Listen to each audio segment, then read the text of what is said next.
Hi, everyone. Welcome to another exciting adventure in comics podcasting. On this episode of Words, Images, and Worlds, I am delighted to be peeking into the office space of comics creator author Tim Seeley. Tim, there it is. There it is. Loving the spinner rack, the action figure collection. Yeah, there's much more crap in this office, but this is just about 4 feet behind me that you want to see. The rest of it is just kind of a disaster.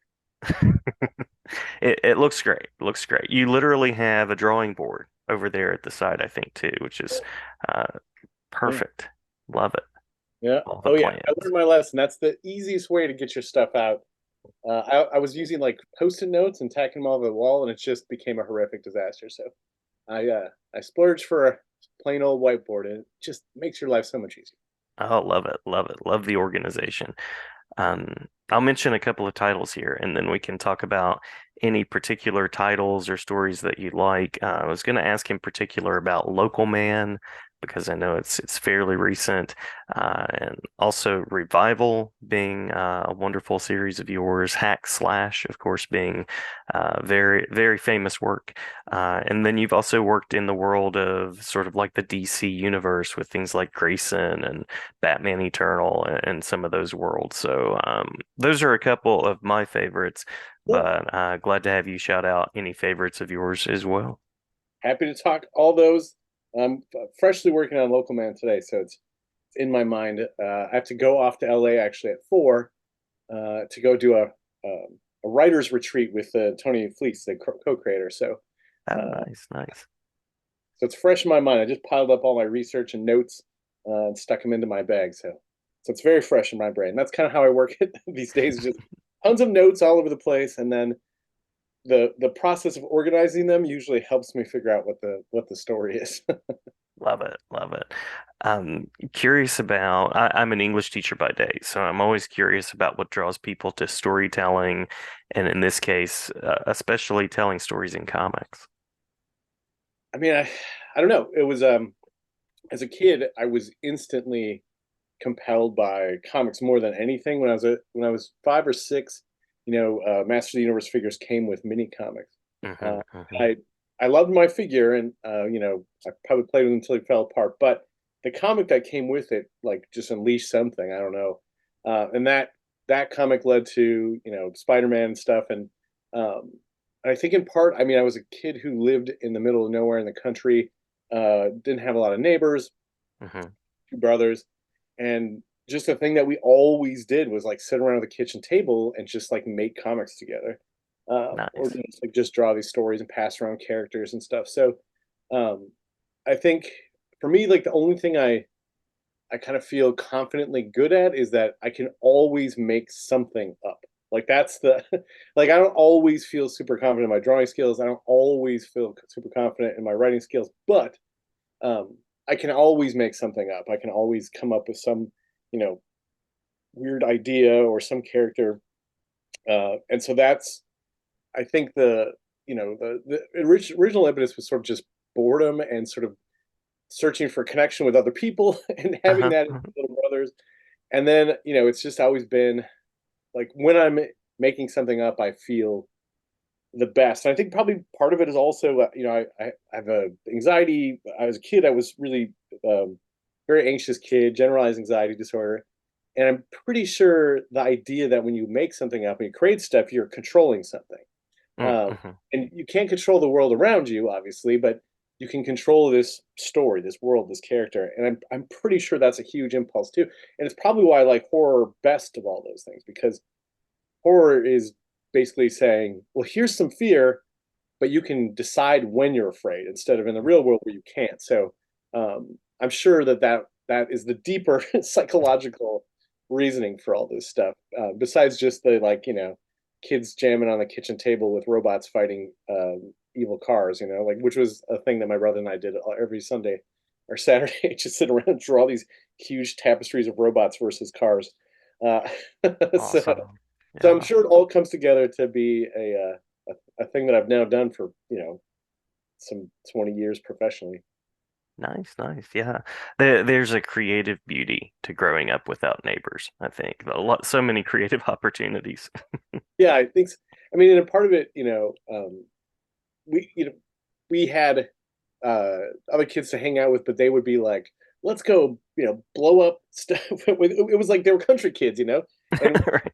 we were sort of like, or they'd be like, "Let's ride four wheelers," and all this sort of shit, and we were sort of like, my brothers and I were sort of the like sensitive nerdy kids, and we'd be like, "Yeah, we could do that," or we could just draw stories about, um, you know, barbarians and wizards and shit. So I Yeah, think that yeah, might have been, it kept us in a sort of insular little bubble. yeah, yeah. Were you a G.I. Joe kid growing up as well? So not really. My brother. So I had two brothers. We're 2 years apart each. So I'm 2 years older than my brother Steve, and Steve is 2 years older than Brad. So we are all kind of in the same shit. But I was the He-Man kid because Hmm, that was hmm. and my brother Steve was sort of in between. My brother Brad was the GI Joe kid. So we would sort of trade off so we could play together. But um, Steve and I often made fun of Brad for GI Joe because we are like, they're so wimpy and little, which I think is hilarious because He-Man is like much more effeminate than GI Joe ever was. But it was just so I was into it kind of, but I didn't really get into GI Joe until they introduced like Cobra La, Oh like the yes, weird yeah. horror stuff. And that tells you all you need to know about me.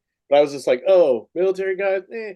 But like, oh, weird ancient snake cult guys, yeah, bring that on. So Hmm, hmm. Love that it. was much more my thing. Yeah, yeah. I was asking, of course, because you came around to working in G.I. Yeah. Joe, so I was curious about the creative connections there. Um, Also, I mentioned Local Man at the beginning of the episode, and you do so many interesting things there with like the hero's journey. I was just teaching about the hero's journey yesterday, so it's fresh in my mind as well. And it plays with superhero stories in such a creative way. So I'm curious about what that's like for you to kind of tackle that storyline. Yeah, I mean, Local Man is kind of like it's the combination of really sort of everything I love into one place. I think, Hack Slash is I love cheesy horror movies and I love that kind of stuff. So that's that. And Mm-hmm, Revival was sort of a homage to living in a small town, and it's like all these sort of things are sort of parts of various things I've loved. But Local Man is the horror stuff, the small town superheroes, the '90s superheroes the most, and then Image Comics, which is my sort of biggest motivator for a story like that. hmm, But hmm, the idea was just sort of playing off again that sort of controlling fear thing. Um, like a huge personal terror of mine is the idea that like someday I'd have to just pack it up and move back to my hometown.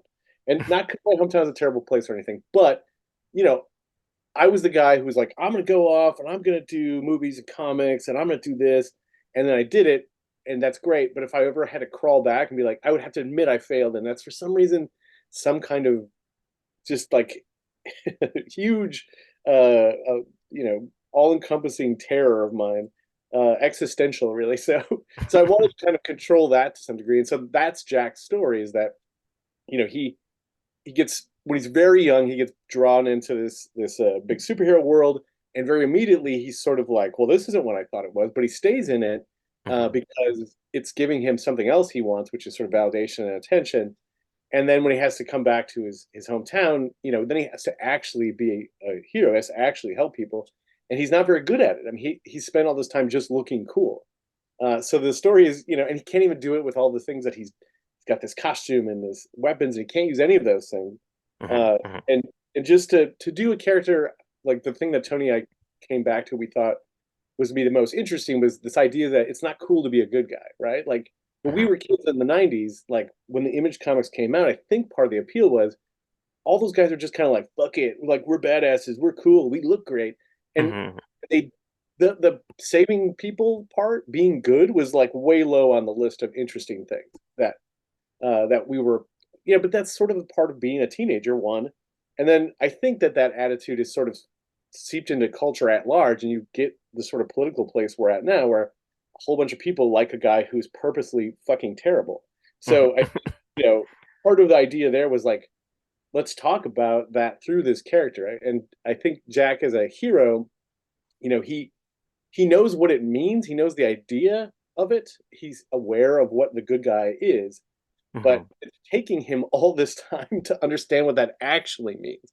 And I think that was something really interesting to us because his original motivations to do it were like fame and getting out of his town, which he wanted to leave, and access to all these other cool people, and now he has none of that, and the only thing he has is like trying to help his town, and they blame him for what's wrong with them, which is it is partially his fault. So trying to make like a I don't know like a we don't want to make fun of heroes, but I think is so much of sort of post modern takes on superhero stuff or postmodern is sort Hmm. of like the boys or something, which is like which I enjoy, but their idea is sort of like if you had this much power, you'd be a terrible person. And our take is like, no, what if it just being a hero meant you had to strip away a lot of this stuff that Hmm. was associated with it? And so Jack fucks up, and he's he's human, but he's good and his heart, and he stumbles through in the sort of opposite way, which I think a lot of people do. Someone, trying to be good and they're sort of bad at it. He's kind of a dick, but he's kind of bad at being a dick, right? He's sort of Right. better he doesn't even. It's just like he goes on these things and ends up being a hero. Yeah, yeah. I love the psychology that you bring as you talk through your stories too, like all the textures to the characters and the problem solving. I imagine you have a lot of rich conversation coming up on this writer's retreat. I hope so. Yeah.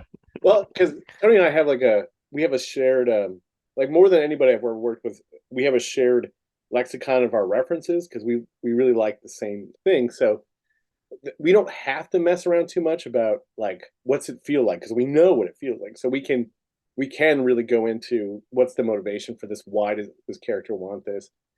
Because the things that we grew up on and things that we love, we both got 90s image comics strewn around our house. So like we know that sort of reference point, that lexicon, the history of the people who actually made the things, which we kind of try to incorporate into the story. There's so that part is already the tapestry, and all we have to do is kind of figure out how to get our characters through this in a really satisfying way. So that's we do spend most of our last time we did it was like 8 hours from like midnight till 9 in the morning, just like with the whiteboard, moving all these things around and getting our characters through it. So, uh, but then a lot of it is once we figure that out, then while we're making the comic, there's a fair amount of improv too, Mm-hmm. which we accept as part of the creative process.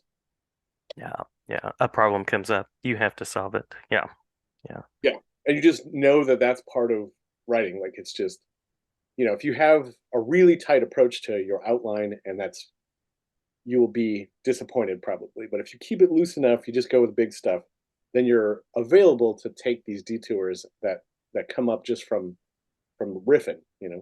Hmm. Hmm. Yeah, yeah.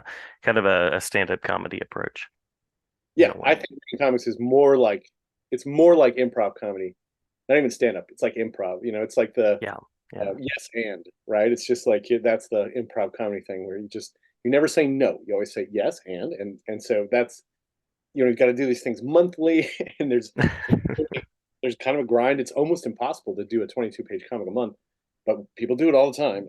And so Mhm. you're just accepting a certain amount of like, look, this is not a tight film. This is not a tight 15 to use comedy terms. Mhm. This is riff. This is part of the joy is the riff. Yeah, yeah. So what is it like to sort of be able to riff in that way and then also to work in sort of shared universe or licensed world with popular characters, thinking again about things like Grayson and Batman Yeah, Eternal and those kind of storylines. it's interesting.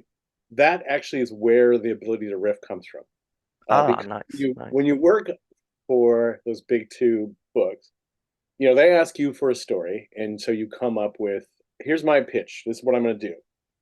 But in the process of executing that, there's always something. You'll like, I mean, this happened to me on Nightwing all the time. I'd be like, I would write an arc, and here's the bad guy. Here is what happens. Here's the result. Hmm. And then that would be my 4 or 5 issues or something. And around issue 3, all of a sudden, when I'm just about to reveal the bad guy, they're like, "Oh, you can't use that guy." Another writer is making them the main character in this other thing, so you can't use him. Be like, and you can't fight it. You can't be like, "Yeah, but." You just have to go, okay, and then you go back through. You check the clues you left yourself, and then Hmm. go, oh, that clue means I could use this other character, or I could make this up, or I could do this. And so, you know, that is where that comes from. And I always think of, I read this thing where Frank Miller, the writer of Dark Knight Returns, obviously, Daredevil and all that stuff, Hmm. he Hmm. was good friends with the guy who wrote the Transformers animated movie. And at the same time, they were trying to solve both their screenplay problems, which was the Transformers screenplay and Dark Knight Returns, the ending. So they were talking, and they basically like they improved out. It looks like those movies are so tightly written, Yeah, or that yeah. story is that Dark Knight Returns the comic is so tightly figured out. It's like, no, it wasn't. I mean, it was only sort of through the towards the end where Frank came up with the idea that Batman would have this heart attack and go underground, and Superman would be sitting at his grave, and like they just came up with that as they went along, right? So, Yeah, yeah. and like 3 or 4 issues of that book was already out by the time he was. So it's not, you can't change it, you know. So I think that's the training, that and knowing that, and I guess like, and specifically Batman Eternal was probably the best. That was like going to graduate level writing school, because the I did it twice actually, Batman Eternal, Batman and Robin Eternal. And it was set up like a TV writers room, Hmm. and Scott Hmm. Snyder headed one of them, and James Tynion headed the other one, and that was like graduate level writing stuff. Like for a year, it was just every time we got together, we riffed on everything, and improv was had, and the fact that it all comes together means to me, no matter what I do, I'll figure it out. Like Yeah. I know it might not be the ultimate solution, it might not be the most perfect, it might not be like platonic in its perfection, but it will happen. It will come together. There's no version of this where I get to the end and there's like, I got nothing, I walk away. Like there's no version of that happens. It always comes together somehow. And a lot of it, is just like I said, like reading my own clues.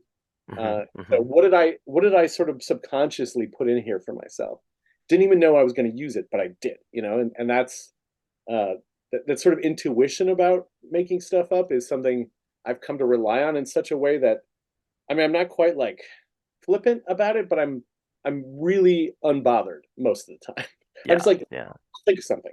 Next week, it's my right week to write this book. I'll think of something, uh, and I will. And it just, it just, it's like it's a training that you come to accept with this stuff. And I think that's why I would be valuable probably for some kind of writing. Like I would be pretty good in a TV writer's room, Hmm. but like, Hmm. for me to sit down and write a novel, I bet would be hard for me now, because I'm so not used to being able to go back and change something, or like a screenplay of drafting things over and over.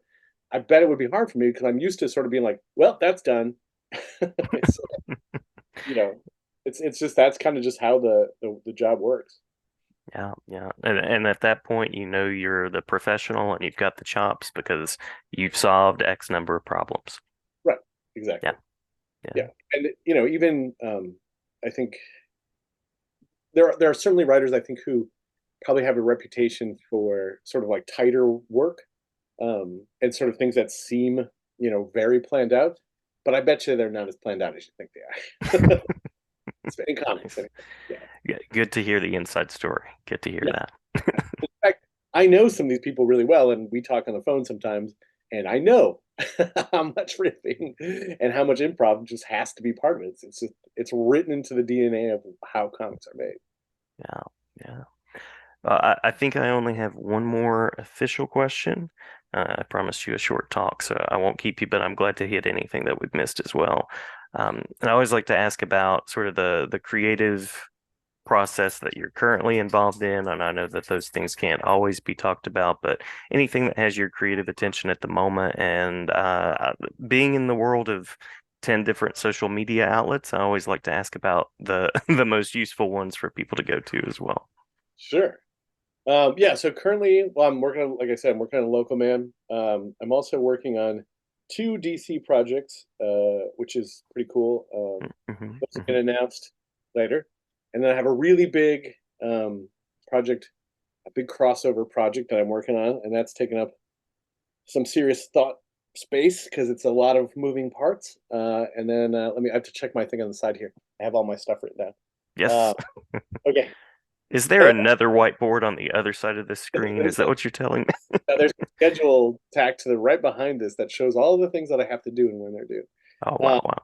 and I just finished up Deathstalker for Vault Comics, which is a sequel of sorts to the '80s films, the Barbarian films that were produced by Roger Corman. And I'm working with Slash from Guns N' Roses and Steve Kostansky, and then artist Jim Terry, and we're doing this really unnecessarily heartfelt sort of like deep dive into this this barbarian character. Uh, I just finished up the third script on that. It's a double-sized books. So I just wrote how many pages now? Six times, three times, like 90 some pages for Deathstalker. Oh, wow, wow. 120 actually.